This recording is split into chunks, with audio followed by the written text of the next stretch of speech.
going.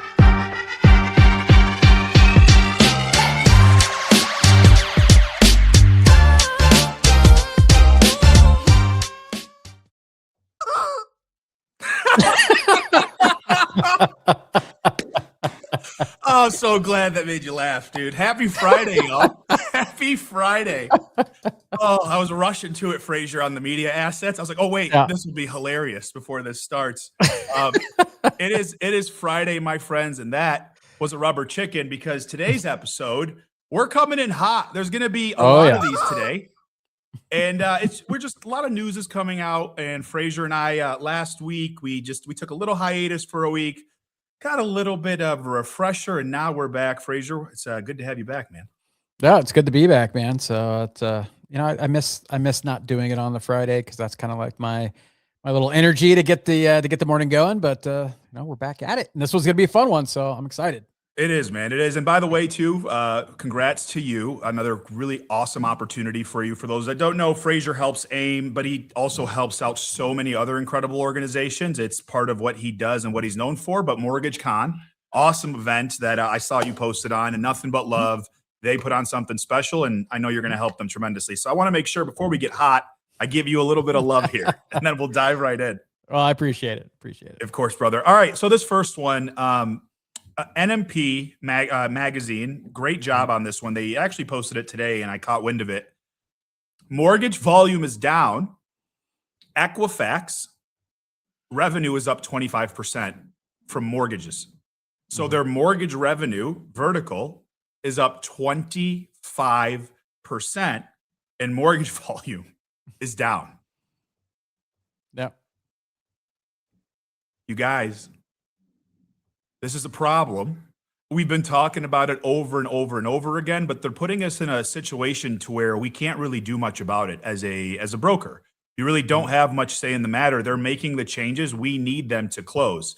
The part for me that's a little strange with this, Frazier, and I'm not going to get too heated on this one because they are the credit bureaus and they have all of our information, mine included. However, jokes aside, it is weird to me still with the Vantage side of things, and that the three credit bureaus own Vantage. And so now I'm watching this and I'm thinking to myself, how is this acceptable, especially with AI and how much cheaper things are supposed to be, yet everything else in the mortgage industry is tremendous compression right now. The lenders are making pennies on the dollar. We just talked to Rob Piclo, who's saying most lenders are making maybe 8, 9, 10 bips right now, as opposed to the usual 30 bips. So everyone's being absolutely strangled, for a lack of better words here. And it doesn't seem to be anything that most people can do. Now, I know a lot of people have stopped complaining about it, obviously, because we still have businesses to run. And it's not like I'm going to stop pulling credit. I still need to pull credit to write loans for me here. However, when I'm reading this data, it's like, what are they going to do when rates do go down eventually? Are they finally going to say, okay, we'll bring it down now. We've made our billions of dollars. They're up $1.8 billion in revenue, Frazier. So, y'all, we got to just pay attention to it. I still don't like the whole Vantage situation personally. I just don't like that it's tied to the same people. So it just makes it harder for us to do anything, in my opinion, especially when push comes to shove. The more data that they collect, they will be the most profitable companies in the world. And I'm telling you right now why, because of the data they have. Think about the data they have. Everything, your entire life, they have at their fingertips. And now companies know how that works. They will be the most valuable, the most profitable. And we're just going to keep watching it closely and keep pushing back every single second that we get. But that's my take on it. Frazier, would love to hear yours. Yeah. The one is, if you guys have ever had, that thought or debate in your head on like how important data is, like this is why it's important. And I'm never going to look at a company and say like, you shouldn't make money, right? You're going to make as much money as the market will allow you to make. And I think that's where my bone of contention is that it's kind of like taxes, right? Like that money, like it's like when your parents, or when you retire and your social security gets taxed. It's like, you know how many times that money has been taxed and then you're taxing it again? That's what I look at, what the data has done from like the credit report agency, right? Like you pay it for the report, right? Then they sell the data. right? And then people come to them because they have the data and buy it on whatever. So they just keep making money hand over fist. And, Jonathon making, telling you guys like, hey, like, yeah, volume's down, everything, world's falling apart, but they're making money because, that's what happens when you could charge $75,000 per, tri-merge and, things of that nature, uncapped. There's no, right. There's nothing that anyone can do apparently. And this goes back to, Robert Redfkin and what he's doing on the real estate side. He calls it organized real estate. And to me, this is part of what that is when you have no checks and balances, they could charge whatever they want. My bone of contention is the fact when the consumer is required to do this, they shouldn't be able to profit when it's requirement. It's not like maybe, or they decide to do it. It's like they have to do this and then get their stuff sold, whether they want to or not. And I think that is a problem. I think the whole system, how it's set up, is a problem. And ultimately, instead of, and this is what I love about our industry, and we'll get into this in a couple of topics, whatever, but what do? We never attack the freaking cause. We attack the symptoms. Oh, we'll just go down to one credit report, right? And then my question is, would we even be talking about that if the credit reports weren't expensive? If the answer is no, then what are we doing? Like, what are we doing? And so, and look, don't get me wrong. I know there's plenty of people out there championing, laws and bills and great, right? Keep that up. But ultimately, we got to decide, we got to be more vocal, right? We got to be more vocal, and we got to figure out how do we at least say, like, when it comes to consumer information, like, how do we protect this and how do we not use it as a way to make more money when it's something they're required to do? Now, if it was a different ecosystem and that's just a byproduct of them choosing to be in that ecosystem, then cool, right? But I think ultimately when there's no checks and balances and we're seeing it and there's no explanation, are you telling me their technology is more expensive now? Really?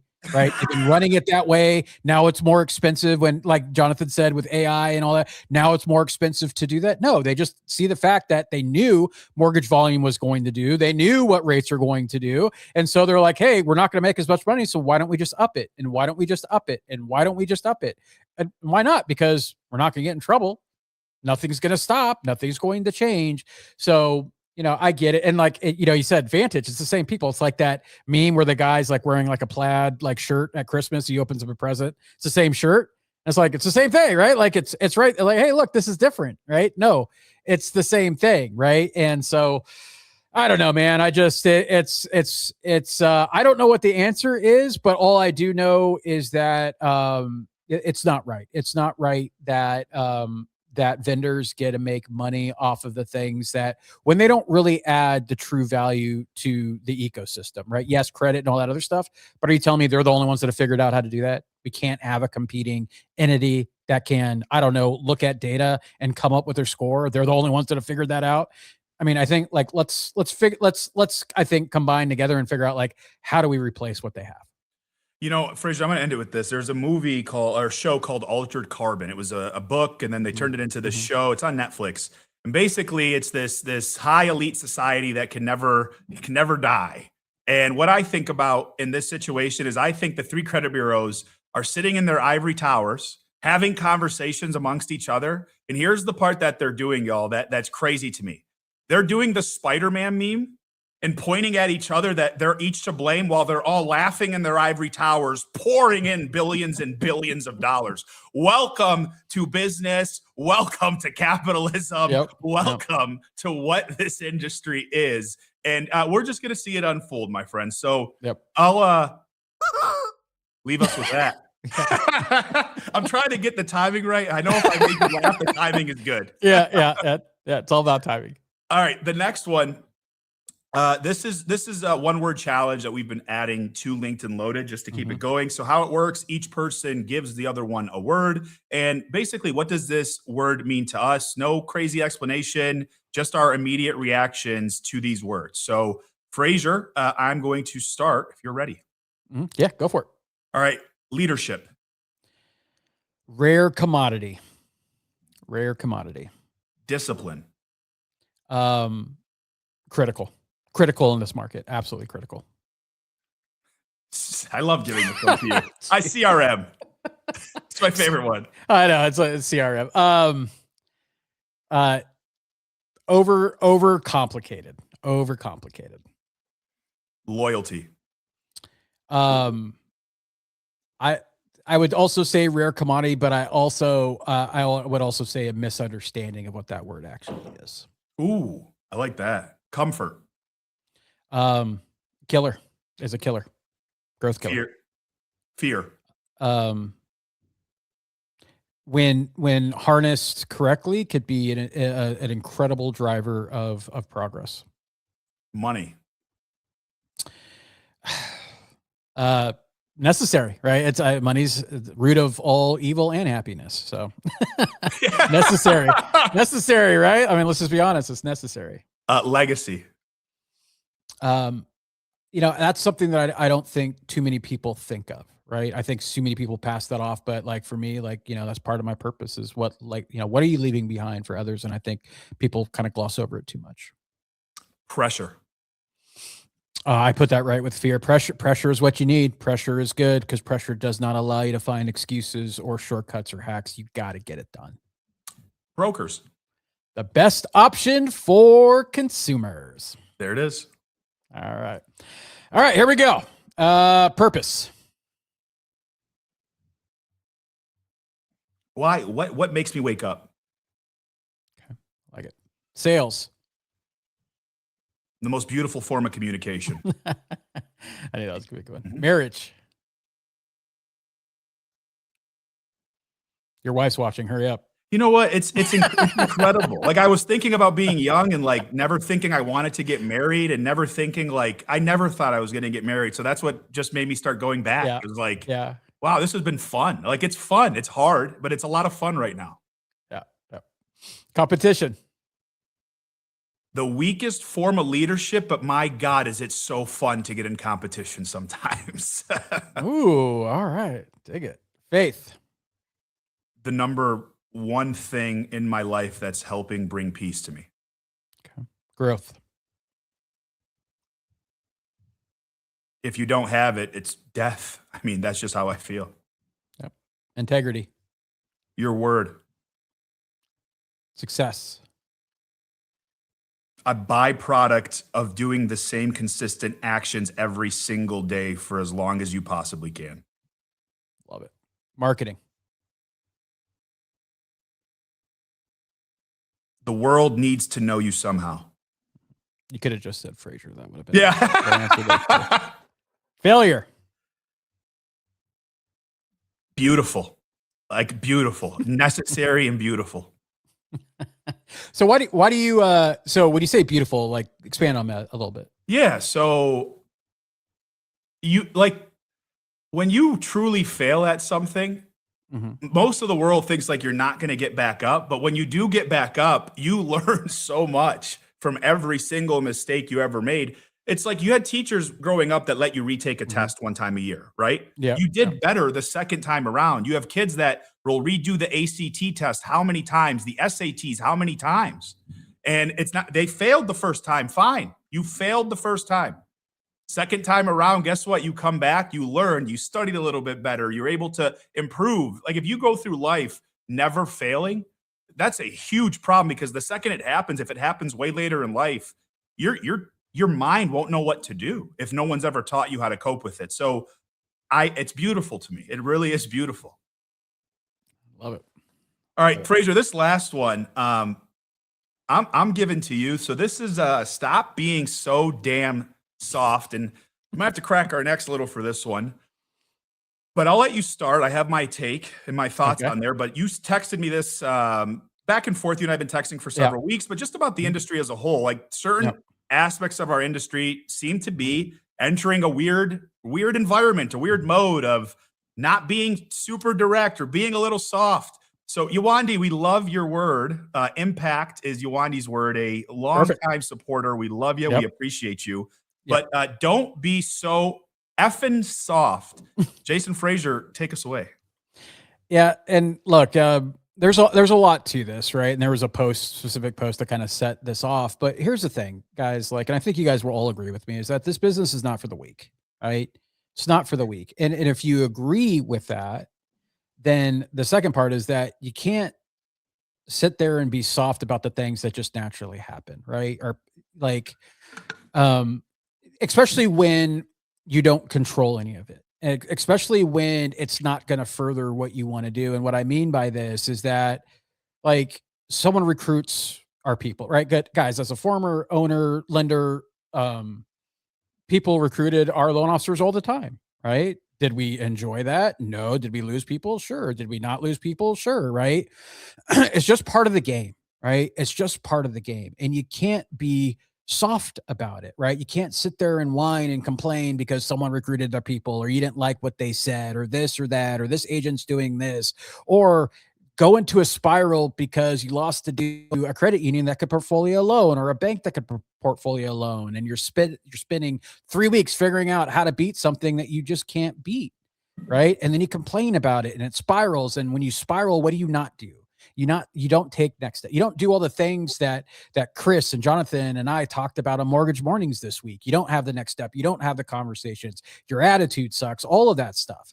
Like, you got to be tough. And my friends, look, and if you're in this industry still grinding away right now, especially what's happened the last 5 years, then you have it in you. What you don't want to do is let that come into being jaded or soft because bad things happen.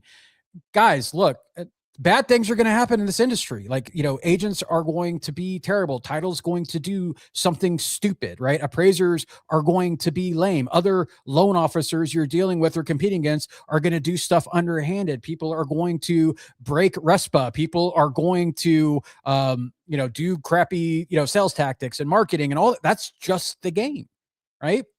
And one thing that I've learned from a lot of people, we at the end of the day, guys, we're all standing on the shoulders of giants, people that came from us, right? And so what I've learned from the entrepreneurs, leaders, good leaders, and people that have a front is that, is this going to help me generate revenue or not? It really just comes down to that. DC and I talk about that in the green zone, is this going to help or not? And it doesn't mean that you shouldn't get ever angry ever, but don't let it be the point where then now I got to spend time posting about it. Tell me, right? Because someone recruited one of or attempted to recruit, and maybe they did it in a poor way. Is that time better spent complaining about it or calling that person out? Or is it better spent leading, right? Or is it better spent helping one of your loan officers prospecting? I challenge, and I'll have this open debate with any mortgage leader out there. You tell me that your time is better spent being lame on online, as opposed to actually focusing, especially if you're a leader, then freaking lead, right? Spend that time instead of complaining and whining, and use it towards helping the people that came to you to help them be successful. Right. And I just see too much of it. And I get it. Right. Like, JV Kavanaugh says something great when it's like, when market shrinks, like the table manners disappear. Right. And so, that's where we're at right now. Right. That's where we're at right now. So as there's articles coming out that rates are going to 7s and stuff like that. And instead of figuring out like, hey, I can't control that. Right. I can't control that. It's concerning. I have to pay attention to it, but I can't control that. What can you control? You can control your actions and activities. And right now I'm begging all of you, before you go online to rant about something that you can't control, or the classic, I call BS on that because I've never seen it before. Guys, I'll tell you right now, I see something different in this industry every single week. And if you've been in it long enough, you'll see something different every single week. Right. And ultimately you all chose to be in this industry. So choose to play it and win the damn game. Right. And so ask yourself, before you post this, before you spend time on this, before you spend time on that, is it going to help you win the game? Is it going to help you get ahead? Right. And to me, it's like actions. You know what I mean? Like, and what I would do and what I've done. Right.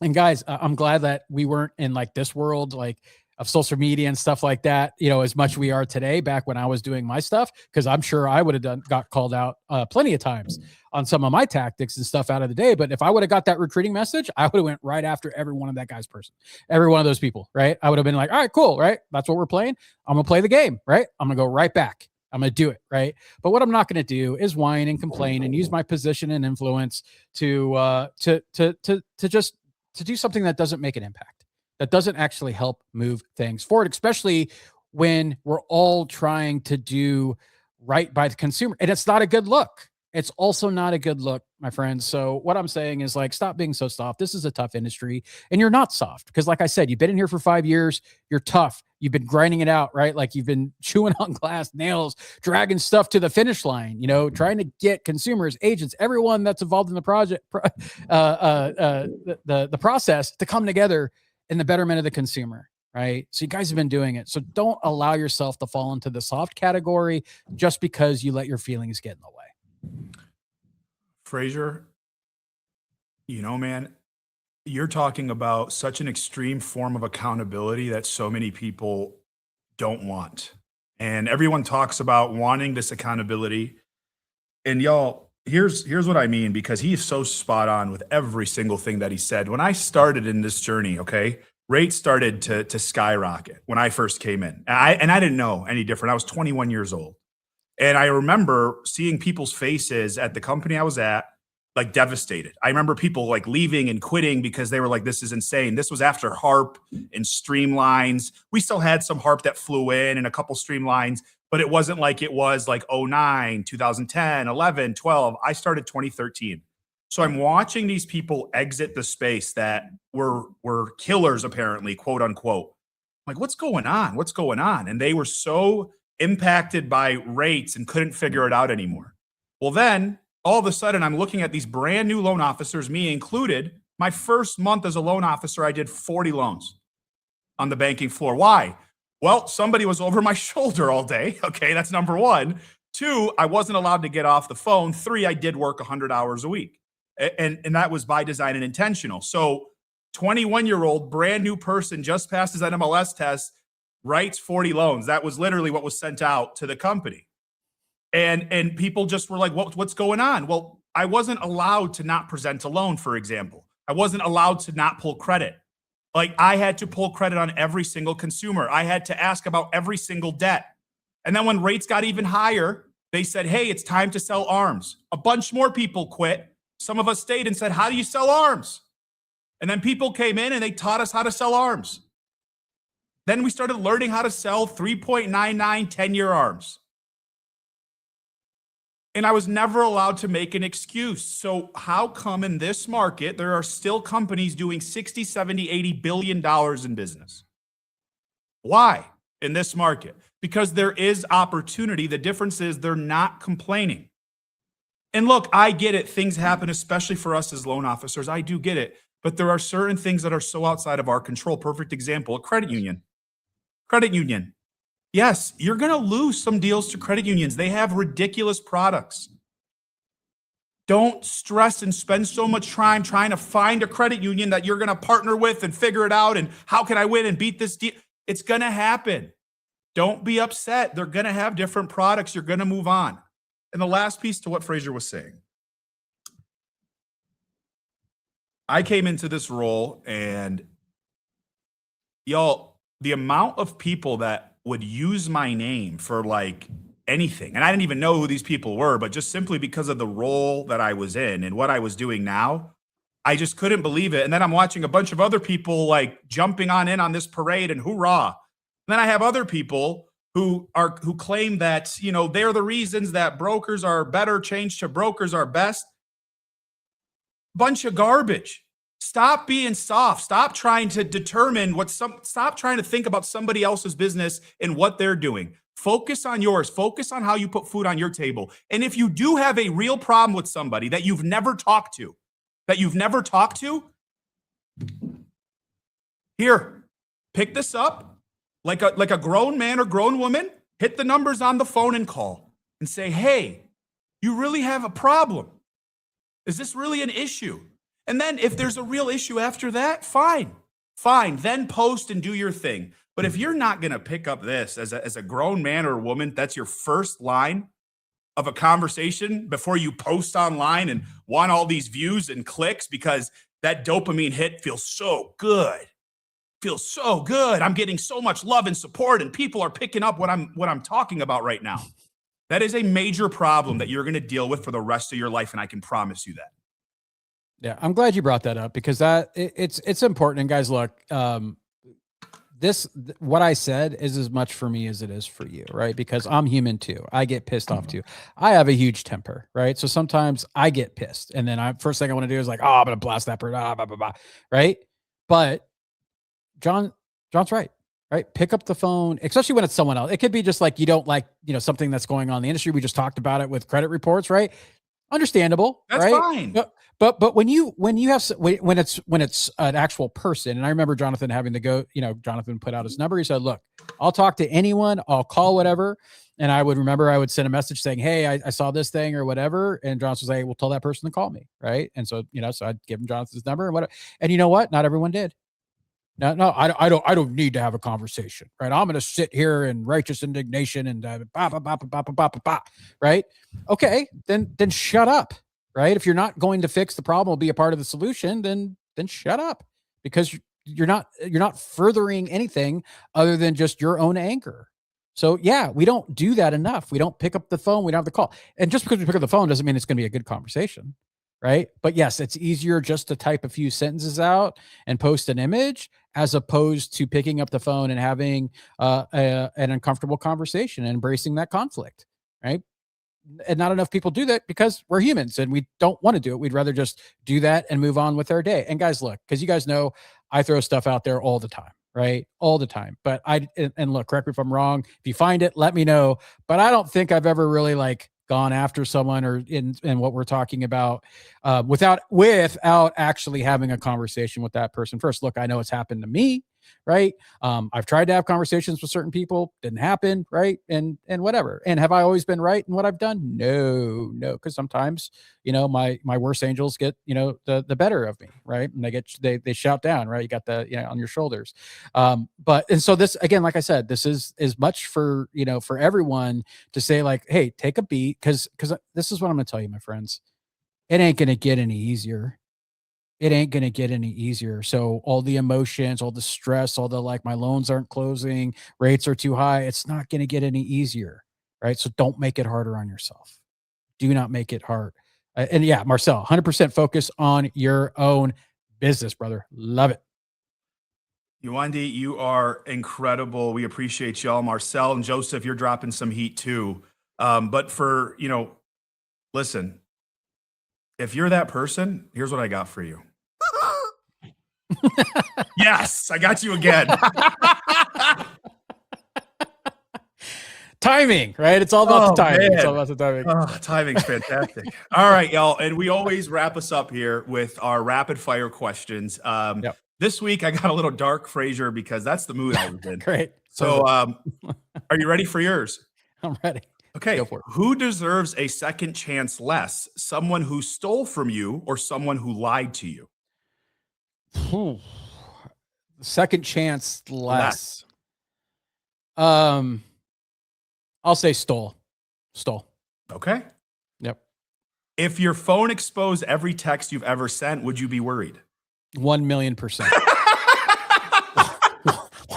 1 billion trillion unobtainian percent. Yeah. It was not even finished the question. I did it. Yeah. Oh, are we still going? Oh, yeah. Yes. Oh no. No. It's just yes. Yeah. Who would you trust less? Someone who's always positive or someone who's always offended? Who would I trust less? Less. I don't know. I'm a pretty positive guy, but not. I'd have to say the offended. That's a tough one. Offended. Yeah, I know. It really is. Someone who's always offended, I would probably trust less. But I would probably want to trust the positive person less, but I think it's the my brain wouldn't let. That's exactly what I was thinking. I was like, always positive, like never. Always? Yeah. That's it. Come on. Oh man, my leg just got cut off in an accident. But you know what? We're good. Could be raining. Yeah. So I'd say the offended one. Yeah, Sean, I agree with you.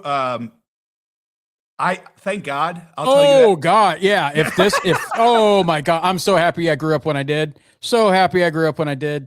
Yeah. 100%. Oh my gosh, that's so funny. Yeah. All right, Hannah, I agree with you. Probably all of us, except maybe a couple, just unbelievably great human beings in this world that have never sent anything negative. Yeah, But yeah, mine too. I'm out. I would say I'm more concerned about my group chat with my buddies going back to elementary school. I would say like, like that's the chat that no one could ever see. So. No, it's the most devastating. No, yeah, It would be it's devastating. People with it's devastating. Devastating. All right, here we go. All right. So would you rather always know when someone is lying to you or never be lied to again? Always know when someone's lying to me. I like that. It's like a superpower. I think that's what I would have as a superpower. All right. Are most people living someone else's definition of success? In today's world, yes, because of social media. I really believe that, unfortunately. 100%. 100%. All right. What's a bigger addiction today, dopamine or the attention? I'll speak for me. Like dopamine's always been an issue for me where, I work very hard. I talk about emotional regulation all the time. It is a huge part of who I am continuing to work on being as a human being and what I want to teach my kids and everyone I interact with. So for me, the dopamine is an absolute higher on that scale for me. Yep. No, agreed. All right, my friends, this is Linked and Loaded. And until next week, take care and have a good one.